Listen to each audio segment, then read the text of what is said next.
Hello viewers, welcome to our channel. నేను మీ చరణ్ పరిమి. హరిరామ జోగయ్య మళ్ళీ పవన్ కళ్యాణ్కి తలపోటుగా తయారయ్యాడా?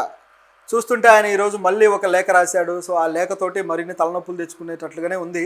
ఆయన గతం నుంచి కూడా పవన్ కళ్యాణ్ విషయంలో ఇలాంటి బహిరంగ లేఖలు రాయడము, మరి ఆయన పవన్ కళ్యాణ్కి సలహాలు ఇస్తున్నాడా లేకపోతే పవన్ కళ్యాణ్ తప్పుల్ని ప్రజలకి చూపించే ప్రయత్నం చేస్తున్నాడా, ఏ విధంగానో అర్థం కాకుండా ఆయన లేఖల పర్యవసానం సాగుతూ వచ్చింది. అసలు ఏంటిది అనేది అర్థమే కాలేదు. ఇప్పుడు కూడా అదే విధంగా వచ్చాడు. హరిరామ జోగయ్య గారు సీనియర్ నేత, ఆయన కాపు బలిజ సంఘం సంక్షేమ సంఘానికి వ్యవస్థాపకుడు. సో అంతటి కీలకమైన వ్యక్తి.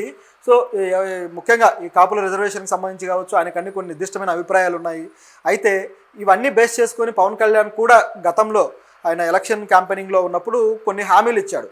ఈ హామీలను దృష్టిలో పెట్టుకొని ఇప్పుడు హరిరామ జోగయ్య గారు కొన్ని వ్యాఖ్యలు చేశాడనమాట ఒక లేఖలో.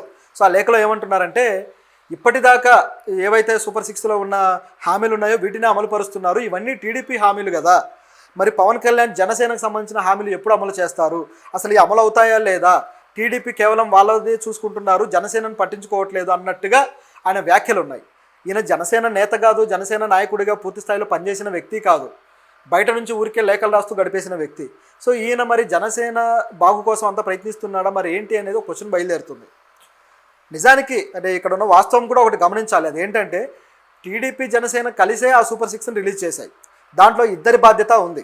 సో రెండు పార్టీలు కూడా అవి అమలు చేయడంలో బాధ్యత తీసుకోవాల్సిన పరిస్థితి ఉంది. అయితే విడివిడిగా కూడా వీళ్ళ క్యాంపెయినింగ్స్లో వీళ్ళ అనౌన్స్మెంట్లు అయితే కొన్ని చేశారు.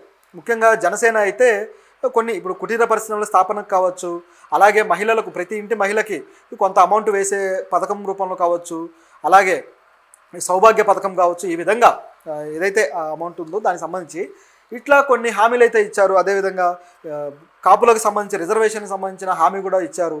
ఇట్లా అనేక హామీలు కేవలం పవన్ కళ్యాణ్ అంటే గతంలో ఈ ఎలక్షనే కాదు, గత ఎలక్షన్స్ టైం నుంచి కూడా ఇస్తూ వచ్చిన హామీలు అవి. సో దాన్ని బేస్ చేసుకునే కదా పవన్ కళ్యాణ్ ఐడియాలజీని నమ్మి ఓట్లేశారు. సో మరి ఇప్పుడు ఆ హామీల పరిస్థితి ఏంటి అనే క్వశ్చన్ అయితే బయలుదేరింది. మరి ఆ హామీలు జరుగుతాయా లేదా అనే క్వశ్చన్ అయితే మరి ఈయన రేజ్ చేసి ముందు పెట్టాడు ప్రజల ముందు.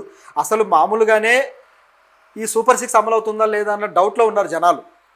అది అమలు చేయాలంటే నాకు భయం వేస్తుందని సీఎం గారు అంటారు. తర్వాత కేంద్రం నుంచి నిధులు వస్తాయో రావో అని చెప్పేసి భయపడుతూ ఉన్నారు. సో ఇది పరిస్థితి. సో అనేక పత్రికల్లో కూడా కేంద్రం నుంచి నిధులు వస్తే తప్ప చేసే పరిస్థితి లేదు, ఈ హామీలన్నీ తీర్చాలంటే కనీసం 6 లక్షల కోట్ల బడ్జెట్ అవసరమైంది రాష్ట్రానికి అనే వాదన కూడా ఉంది. సో ఇట్లాంటి పరిస్థితి ఉన్నప్పుడు మరి నిజంగా జనసేన హామీలు తీర్చడానికి చిత్తశుద్ధితో టీడీపీ ఉందా, కూటమి ప్రభుత్వం ఆ విధంగా అడుగులేస్తుందా అనే క్వశ్చన్ అయితే వస్తుంది కదా. జనసేన అయితే కొన్ని విషయాల్లో తానే సొంతంగా బాధ్యత తీసుకున్నాడు. జాబ్ క్యాలెండర్ రిలీజ్ చేయడానికి నేనే బాధ్యత తీసుకుంటాను, మెగా డిఎస్సి రిలీజ్ చేయడానికి నేనే బాధ్యత తీసుకుంటాను, ఈ విధంగా ఆయన అనౌన్స్మెంట్లు ఇవ్వడం జరిగింది. మరి ఇవన్నీ కూడా జనసేన ఆధ్వర్యంలో జరగాల్సిన పనులు. మరి ఆయన ఎంతవరకు చేస్తాడు అనేది చూడాలి.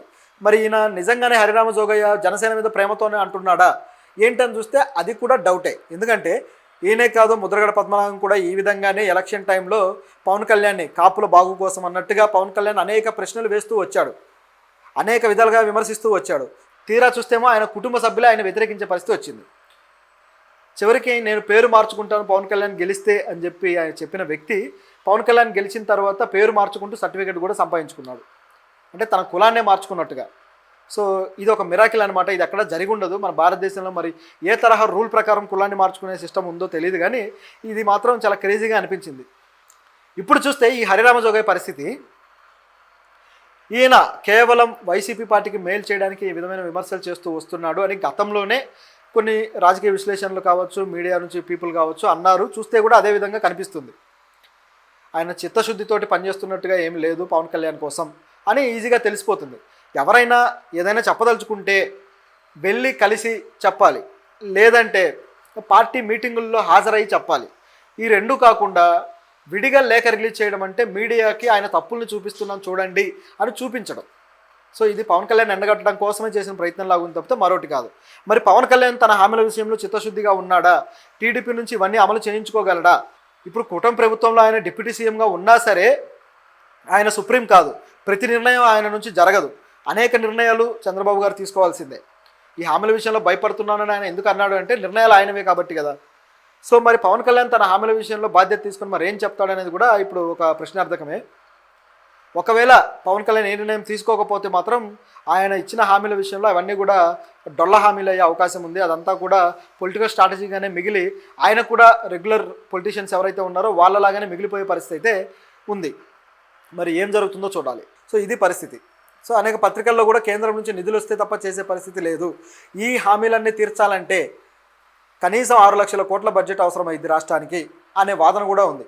సో ఇట్లాంటి పరిస్థితి ఉన్నప్పుడు మరి నిజంగా జనసేన హామీలు తీర్చడానికి చిత్తశుద్ధితో టీడీపీ ఉందా, కూటమి ప్రభుత్వం ఆ విధంగా అడుగులేస్తుందా అనే క్వశ్చన్ అయితే వస్తుంది కదా. జనసేన అయితే కొన్ని విషయాల్లో తానే సొంతంగా బాధ్యత తీసుకున్నాడు. జాబ్ క్యాలెండర్ రిలీజ్ చేయడానికి నేనే బాధ్యత తీసుకుంటాను, మెగా డిఎస్సి రిలీజ్ చేయడానికి నేనే బాధ్యత తీసుకుంటాను, ఈ విధంగా ఆయన అనౌన్స్మెంట్లు ఇవ్వడం జరిగింది. మరి ఇవన్నీ కూడా జనసేన ఆధ్వర్యంలో జరగాల్సిన పనులు. మరి ఆయన ఎంతవరకు చేస్తాడు అనేది చూడాలి. మరి ఈయన నిజంగానే హరిరామ జోగయ్య జనసేన మీద ప్రేమతోనే అంటున్నాడా ఏంటని చూస్తే అది కూడా డౌటే. ఎందుకంటే ఈయనే కాదు, ముద్రగడ పద్మనాభం కూడా ఈ విధంగానే ఎలక్షన్ టైంలో పవన్ కళ్యాణ్ని కాపుల బాగు కోసం అన్నట్టుగా పవన్ కళ్యాణ్ అనేక ప్రశ్నలు వేస్తూ వచ్చాడు, అనేక విధాలుగా విమర్శిస్తూ వచ్చాడు. తీరా చూస్తేమో ఆయన కుటుంబ సభ్యులే ఆయన వ్యతిరేకించే పరిస్థితి వచ్చింది. చివరికి నేను పేరు మార్చుకుంటాను పవన్ కళ్యాణ్ గెలిస్తే అని చెప్పి ఆయన చెప్పిన వ్యక్తి పవన్ కళ్యాణ్ గెలిచిన తర్వాత పేరు మార్చుకుంటూ సర్టిఫికేట్ కూడా సంపాదించుకున్నాడు. అనేక విధాలుగా విమర్శిస్తూ వచ్చాడు. తీరా చూస్తేమో ఆయన కుటుంబ సభ్యులే ఆయన వ్యతిరేకించే పరిస్థితి వచ్చింది. చివరికి నేను పేరు మార్చుకుంటాను పవన్ కళ్యాణ్ గెలిస్తే అని చెప్పి ఆయన చెప్పిన వ్యక్తి పవన్ కళ్యాణ్ గెలిచిన తర్వాత పేరు మార్చుకుంటూ సర్టిఫికేట్ కూడా సంపాదించుకున్నాడు. అంటే తన కులాన్నే మార్చుకున్నట్టుగా.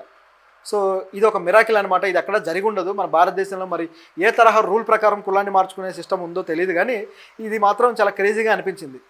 వీళ్ళిద్దరి మధ్యలో పుల్లలు పెట్టడానికే హరిరామ జోగయ్య గారు ఈ టాక్టిక్స్ ప్లే చేస్తున్నాడేమో అనిపిస్తుంది. ఎందుకంటే ఇప్పుడు మా హామీలు అమలు చేయండి అని ఎప్పుడైతే జనసేన ఒత్తిడి తేవడం మొదలు పెడుతుందో అప్పటి నుంచి ఇక ఎలాగో నిధులు లేవు కాబట్టి సో వీళ్ళిద్దరి మధ్య ఒక వార్ స్టార్ట్ అయిపోయి అమలు చేయాలని వీళ్ళు, చేయలేని పరిస్థితిలో వీళ్ళు, సో ఇట్లా వారు సాగే పరిస్థితి అయితే కనబడుతుంది. సో ఇది కాస్త ప్రమాదకరమైందే. అయితే ఈ 2-3 ఏళ్ళకి అయితే ఇది ప్రమాదకరంగా పరిణమించవచ్చు, కానీ ఖచ్చితంగా చివరి 2 ఏళ్లలో మాత్రం ఇది జరగచ్చు. ఇదే విధంగా వీళ్ళ మధ్య ఈ హామీల విషయంలో గొడవ రావచ్చు, ఖచ్చితంగా వీళ్ళు వాదులాడుకోవచ్చు. ఆ చివరి 2 ఏళ్ళు వీళ్ళు ప్రభుత్వం నుంచి బయటకు వచ్చి ప్రతిపక్షంలాగా జనసేన ఉండి పోరాడచ్చు ప్రభుత్వంతో. చివరికి జనసేన తన రాజకీయ ప్రాతినిధ్యాన్ని తర్వాత ఎలక్షన్స్లో పవన్ కళ్యాణ్ ఒక సీఎం అభ్యర్థిగా నిలబడి రాజకీయాలు చేసే అవకాశం అయితే లేకపోలేదు. అంటే ఇది ఈరోజు కాకపోయినా తరువాత 3 ఏళ్ల తరువాత ఇలాంటి పరిణామం అయితే ఖచ్చితంగా వస్తుంది. అయితే దానికి ఊతంగా ఇవన్నీ కూడా ఇప్పటి నుంచే పనిచేస్తూ పోతాయి అనుకుంటా. సో చూస్తుంటే అలాగే కనిపిస్తుంది. ఇప్పుడైతే పెద్ద డ్యామేజ్ ఏం లేదు, కానీ అయితే హరిరామ జోగయ్య గారు చెప్పిన విషయాల్లో కొన్ని మాత్రం కాస్త మెచ్చుకోదగినవే. అవేంటంటే ముఖ్యంగా గ్రామ స్థాయిల్లో ఎవరైతే లబ్ధి పొందుతున్నారో, ఎవరైతే ఈ పథకాల ద్వారా లాభం చేకూర్చుకుంటున్నారో వీళ్ళలోంచి ది బెస్ట్ కొంతమంది పీపుల్ని తీసి వాళ్ళల్లో కుటీర పరిశ్రమలు ఏర్పాటు చేసి వాళ్ళ శక్తి సామర్థ్యాన్ని ఉపయోగించుకుంటే గ్రామ స్థాయిలో కూడా నిరుద్యోగం తగ్గుతుంది అని చెప్పి ఆయన ఒక అద్భుతమైన ఆలోచన చెప్పాడు. ఇది చాలా మంచి ఆలోచన. అయితే దీనికి కూడా కొంత నిధులు కావాలి, కొంత ఇన్ఫ్రాస్ట్రక్చర్ సెట్ చేయాలి, స్కిల్ డెవలప్మెంట్కి సంబంధించిన ట్రైనింగ్లు ఇవ్వాలి, ఇలాంటివి చాలా చేయాల్సి ఉంటాయి. కానీ దీర్ఘకాలికంగా ఇది చాలా మంచి ఫలితాలు ఇస్తుంది. నిరుద్యోగం అంటే ఇప్పుడు ఉన్న నిరుద్యోగం తగ్గడమే కాదు, భవిష్యత్తులో కూడా మరిన్ని ఉద్యోగ అవకాశాలు క్రియేట్ అయ్యి ఆ రాబోయే నిరుద్యోగానికి కూడా ఇది ఒక మార్గం చూపించినట్టు అవుతుంది.